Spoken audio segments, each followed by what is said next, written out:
Depuis plusieurs années, le nombre d'enfants en âge d'être scolarisés est en constante augmentation. Dans le cadre de la politique de non-remplacement d'un fonctionnaire sur deux, le gouvernement ferme massivement des classes et supprime des postes sans aucune considération pédagogique. Suite à une fermeture de classe dans son école, M. Janin accueille cette année 34 élèves dans sa classe, soit 10 de plus que l'année dernière. Le gouvernement prétend réduire l'échec scolaire et les inégalités de notre système éducatif, mais en réalité, les conditions de travail vont se dégrader. L'augmentation d'effectifs se fera au détriment du travail de tous. Avec une classe de maternelle également fermée, l'accueil des plus jeunes enfants est menacé. La petite Inès et ses camarades ont peu de chances d'être admis à l'école à la rentrée prochaine. Conformément à la loi de 2005, les enfants en situation de handicap sont accueillis dans les classes ordinaires, sans formation supplémentaire ni spécifique des enseignants. Ainsi, Jules est scolarisé dans la classe de M. Janin. Jules bénéficie de l'aide de Karine, AVS, quelques heures par semaine seulement. C'est largement insuffisant et inadapté à la réalité des besoins de Jules. Karine, quant à elle, mériterait un statut et un salaire décents et aurait besoin d'une réelle formation. Toujours dans cette classe, Maxime rencontre des difficultés d'apprentissage.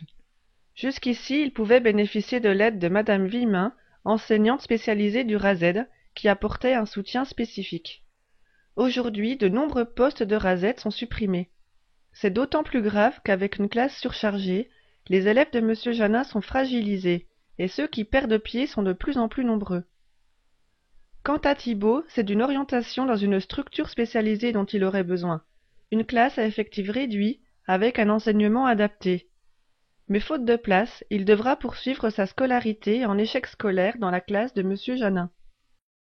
Et si M. Janin tombe malade, pour pallier le manque de remplaçants, l'administration recrute à sa place du personnel jetable, embauché de façon précaire.